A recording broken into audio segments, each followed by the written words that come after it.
जय श्री गणेश, जय माता सरस्वती, भगवान भवानी शंकर जी की जय हो। 5वें दिन की कथा में तुलसीदास जी के कहने का आशय यह है कि मेरी यह कविता रचना सब गुणों से हीन है। श्री रामचंद्र जी के अथाह चरित्र का मैं वर्णन कर सकूं ऐसा मुझ में कुछ भी गुण नहीं है। मेरी कविता रचना मेरे अवगुणों की भांति ही अनेकों प्रकार के त्रुटियों से भरी पड़ी है, किंतु फिर भी इसमें एक ऐसा गुण है जिसको ध्यान में रखकर साधुजन सज्जनगण सभी लोग इसको अपना परम हितकारी ही मानेंगे, और वह गुण है राम का नाम। मेरी इस कविता रचना में जो राम का नाम है वह मेरी इस किसी भी योग्य न होने के बाद भी सर्वथा सबको प्रिय ही लगेगी। आज 6ठे दिन की कविता का श्री तुलसीदास जी की रचना का मैं आरंभ करता हूँ। जय सिया राम। सब जानत प्रभु प्रभुता सोई, तदपि कहे बिनु रहा न कोई। तहाँ वेद यस कारण राखा, भजन प्रभाव भांति बहु भाखा। एक अनीह रूप अनामा, अज सच्चिदानंद परधामा। व्यापक विश्वरूप भगवाना, तेहि धरि देह चरित कृत नाना। सो केवल भगतन हित लागी, परम कृपाल प्रणत अनुरागी। जेहि जन पर ममता अति छोहु, जेहि करुणा करि कीन्ह न कोहु। गई बहोर गरीब नेवाजु, सरल सबल साहिब रघुराजु। बुध बर नहीं हरि जस यस जानी, करहि पुनीत सुफल निज बानी। तेहि बल मैं रघुपति गुण गाथा, कहि हूँ नाई राम पद माथा। मुनिन प्रथम हरि की रति गाई, तेहि मग चलत सुगम मोहि भाई। अति अपार जय सरित बर, जौन नृप सेतु कराहि। चढ़ी पिपीलि कऊ परम लघु, बिनु श्रम पारहि जाहि। यद्यपि प्रभु श्री रामचंद्र जी की प्रभुता को सब ऐसी अकथनीय ही जानते हैं, तथापि कहे बिना कोई नहीं रहा। इसमें वेद ने ऐसा कारण बताया है कि भजन का प्रभाव बहुत तरह से कहा गया है, अर्थात भगवान की महिमा का पूरा वर्णन तो कोई कर ही नहीं सकता, परंतु जिससे जितना बन पड़े उतना भगवान का गुणगान करना चाहिए, क्योंकि भगवान के गुणगान रूपी भजन का प्रभाव बहुत ही अनोखा है। उसका नाना प्रकार से शास्त्रों में वर्णन है। थोड़ा सा भी भगवान का भजन मनुष्य को सहज ही भवसागर से तार देता है। जो परमेश्वर एक हैं, जिनके कोई इच्छा नहीं है, जिनका कोई रूप और नाम नहीं है, जो अजन्मा सच्चिदानंद और परमधाम है, और जो सब में व्यापक एवं विश्वरूप हैं, उन्हीं भगवान ने दिव्य शरीर धारण करके नाना प्रकार की लीलाएं की हैं। वह लीला केवल भक्तों के हित के लिए ही है, क्योंकि भगवान परम कृपालु हैं और शरणागत के बड़े प्रेमी हैं, जिनकी भक्तों पर बड़ी ममता और कृपा है। जिन्होंने एक बार जिस पर कृपा कर दी उस पर फिर कभी क्रोध नहीं किया। वे प्रभु श्री रघुनाथ जी गई हुई वस्तु को फिर प्राप्त कराने वाले दीन बंधु, सरल स्वभाव, सर्वशक्तिमान और सबके स्वामी हैं। यही समझकर बुद्धिमान लोग उन श्री हरि का यश वर्णन करके अपनी वाणी को पवित्र और उत्तम फल अर्थात मोक्ष और दुर्लभ भगवत प्रेम देने वाली बनाते हैं। उसी बल से महिमा का यथार्थ वर्णन नहीं, परंतु महान फल देने वाला भजन समझकर भगवत कृपा के बल पर ही मैं श्री रामचंद्र जी के चरणों में सिर नवाकर श्री रघुनाथ जी के गुणों की कथा कहूंगा। इसी विचार से वाल्मीकि, व्यास आदि मुनियों ने पहले हरि की कीर्ति गाई है। भाई, उसी मार्ग पर चलना मेरे लिए सुगम होगा। जो अत्यंत बड़ी श्रेष्ठ नदियां हैं, यदि राजा उन पर पुल बांध देता है तो अत्यंत छोटी चींटियां भी उन पर चढ़कर बिना ही परिश्रम के पार चली जाती हैं। इसी प्रकार मुनियों के वर्णन के सहारे मैं भी श्री रामचरित्र का वर्णन सहज ही कर लूंगा। यही प्रकार बल मन ही दिखाई, करी हूं रघुपति कथा सुहाई। व्यास आदि कवि पुंगव नाना, जिन सादर हरि सुजस बखाना। चरण कमल बंदऊं तिनके रे, पूर्वहु सकल मनोरथ मेरे। कलि के कभिन करऊं परनामा, जिन बरने रघुपति गुण ग्रामा। जो प्राकृत कवि परम सयाने, भाषा जिन हरि चरित बखाने। भय जे अहि जे होई हहि आगे, प्रणवौ सबहि कपट सब त्यागे।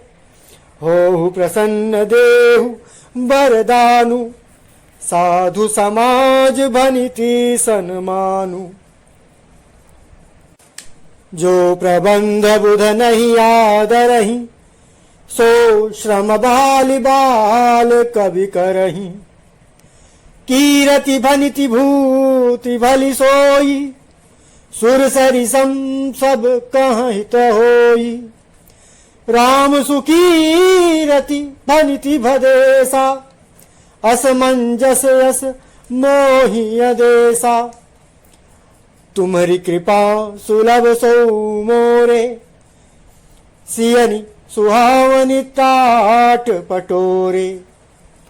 सरल कवित कीरति विमल, सोई आदरहि सुजान।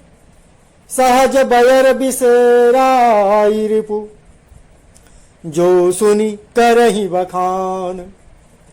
सो न होई बिनु विमल मति, मोहि मति बल अति थोर। करहु कृपा हरि जस कहूं, पुनि पुनि करऊं निहोर। कवि कोविद रघुबर चरित, मानस मंजुमराल। बाल विनय सुनि सुरुचि लखी, मो पर हो कृपाल। बंदौ मुनि पद कंजु, रामायण जहि निर्मयौ। सखर सुकोमल मंजु, दोष रहित दूषण सहित। बंदौ चार्यु वेद भव, बारिधि बोहित सरिस। जिन्हि न सपनेहु, खेद बरनत रघुबर बिसद जसु। बंदौ विधि पद रेणु, भवसागर जहि कीन जह। संत सुधा ससिधेनु, प्रगटे खल विषवारुनि। विबुध विप्रबुध ग्रह चरण, बंदी करऊं कर जोरी। होई प्रसन्न पूर्वहु सकल, मंजु मनोरथ मोरी। प्रकार मन को बल दिखलाकर मैं श्री रघुनाथ जी की सुहावनी कथा की रचना करूंगा।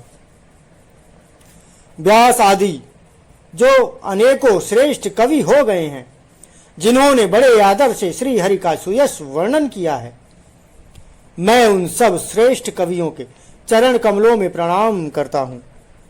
वे मेरे सब मनोरथों को पूर्ण करें। कलयुग के भी उन कवियों को मैं प्रणाम करता हूं, जिन्होंने श्री रघुनाथ जी के गुण समूहों का वर्णन किया है। जो बड़े बुद्धिमान प्राकृत कवि हैं, जिन्होंने भाषा में हरि चरित्रों का वर्णन किया है। जो ऐसे कवि पहले हो चुके हैं, जो इस समय वर्तमान है और जो आगे होंगे, उन सबको मैं सारा कपट त्याग कर प्रणाम करता हूं। आप सब प्रसन्न होकर यह वरदान दीजिए कि साधु समाज में मेरी कविता का सम्मान हो, क्योंकि बुद्धिमान लोग जिस कविता का आदर नहीं करते, मूर्ख कवि ही उनकी रचना का व्यर्थ परिश्रम करते हैं। कीर्ति, कविता और संपत्ति वही उत्तम है जो गंगा जी की तरह सबका हित करने वाली हो। श्री रामचंद्र जी की कीर्ति तो बड़ी सुंदर, सबका अनंत कल्याण करने वाली ही है, परंतु मेरी कविता बद्धी है। यह असमंजस्य है, अर्थात इन दोनों का मेल नहीं मिलता। इसी की मुझे चिंता है। परंतु हे कवियों, आपकी कृपा से यह बात भी मेरे लिए सुलभ हो सकती है। रेशम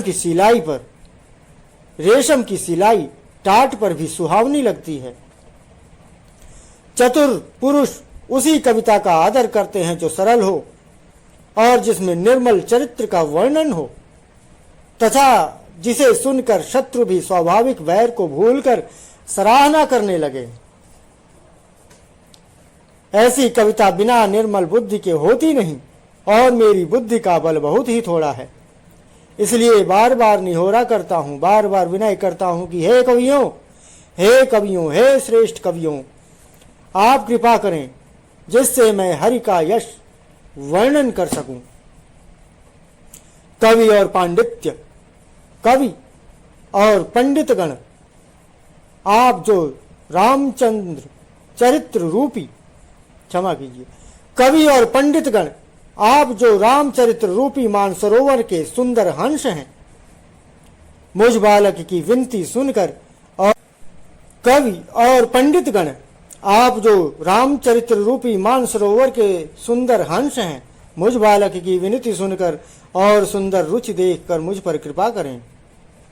मैं उन वाल्मीकि मुनि के चरण कमलों की वंदना करता हूं, जिन्होंने रामायण की रचना की है, जो खर राक्षस सहित होने पर भी खर कठोर से विपरीत बड़ी कोमल और सुंदर है, तथा जो दूषण राक्षस सहित होने पर भी दूषण अर्थात दोषों से रहित है।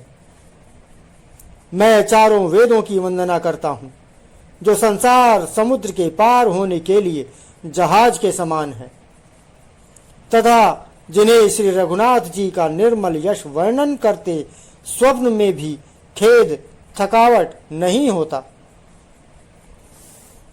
मैं ब्रह्मा जी के चरण रज की वंदना करता हूं, जिन्होंने भव सागर बनाया है, जहां से एक ओर संत रूपी अमृत चंद्रमा और कामधेनु निकले और दूसरी ओर दुष्ट मनुष्य रूपी विष और मदिरा उत्पन्न हुए।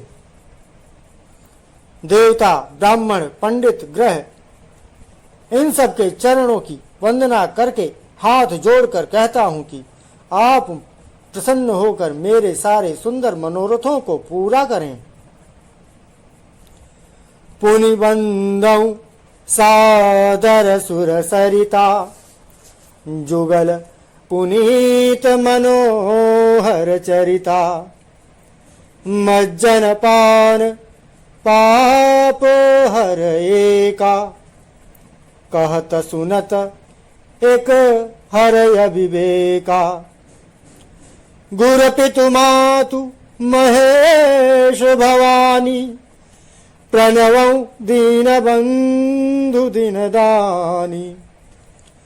सेवक स्वामी सखा सिय पी के, हित निरुपधि सब विधि तुलसी के।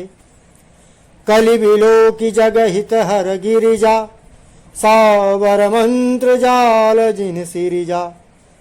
अनमिल आखर अरथ न जापू, प्रगट प्रभाव महेश प्रतापु। सो उमेश मोहि पर अनुकूला, करहि कथा मुद मंगल मूला। सुमिर शिवा शिव पाई पसाऊ, बरनत राम चरित चित चाऊ। बनिति मोरि शिव कृपा विभाति, शशि समाज मिली मनहु सुराति। जे यही कथहि स्नेह समेता, कही हहीं सुनी हहीं समुझि समय सचेता। कही हहीं सुनी हहीं समुझि सचेता। होई हहीं राम चरण अनुरागी, कलिमल रहित सुमंगल भागी। सपने हूँ साचे हूँ मोहि पर, जौहर गौरी पसाऊ। तौफुर हो तो तौफुर हो जो, कहूँ सब भाषा भनिति प्रभाव। फिर मैं सरस्वती जी की और देव नदी गंगा जी की वंदना करता हूँ। दोनों पवित्र और मनोहर चरित्र वाली हैं। एक गंगा जी स्नान करने और जल पीने से पापों को हरती हैं, और दूसरी सरस्वती जी गुण और यश कहने और सुनने से अज्ञान का नाश कर देती हैं। श्री महेश और पार्वती जी को मैं प्रणाम करता हूँ, जो मेरे गुरु और माता पिता हैं, जो दीन बंधु और नित्य दान करने वाले हैं, जो सीतापति श्री रामचंद्र जी के सेवक, स्वामी और सखा हैं, तथा मुझ तुलसीदास का सब प्रकार से कपट रहित सच्चा हित करने वाले हैं। जिन शिव पार्वती ने कलयुग को देखकर जगत के हित के लिए साबर मंत्र समूह की रचना की, जिन मंत्रों के अक्षर बेमेल हैं, जिनका न कोई ठीक है, जिनका न कोई ठीक अर्थ होता है और न जप ही होता है, तथापि श्री शिव जी के प्रताप से जिनका प्रभाव प्रत्यक्ष है, वे उमापति शिव जी मुझ पर प्रसन्न होकर श्री राम जी की इस कथा को आनंद और मंगल की मूल उत्पन्न करने वाली बनाएंगे। इसी प्रकार पार्वती जी और शिव जी दोनों का स्मरण करके और उनका प्रसाद पाकर मैं चाव भरे चित्त से श्री रामचरित्र का वर्णन करता हूँ। मेरी कविता श्री शिव जी की कृपा से ऐसी सुशोभित होगी, मेरी कविता श्री शिव जी की कृपा से ऐसी सुशोभित होगी, जैसी तारा गणों के सहित चंद्रमा के साथ रात्रि शोभित होती है। जो इस कथा को प्रेम सहित एवं सावधानी के साथ समझ बूझ कर कहें, सुनेंगे, वे कलयुग के पापों से रहित और सुंदर कल्याण के भागी होकर श्री रामचंद्र जी के चरणों के प्रेमी बन जाएंगे। यदि मुझ पर श्री शिव जी और पार्वती जी की स्वप्न में भी सचमुच प्रसन्नता हो, तो मैं इस भाषा कविता का जो प्रभाव कहा है वह सब सच हो। और आज की इस अपनी वाणी को विराम देते हुए कथा को भी विराम देता हूँ। समस्त सुनने वालों से प्रभु श्री रामचंद्र से भगवान भवानी शंकर जी से मैं अपनी त्रुटियों और अपराधों के लिए क्षमा मांगता हूँ।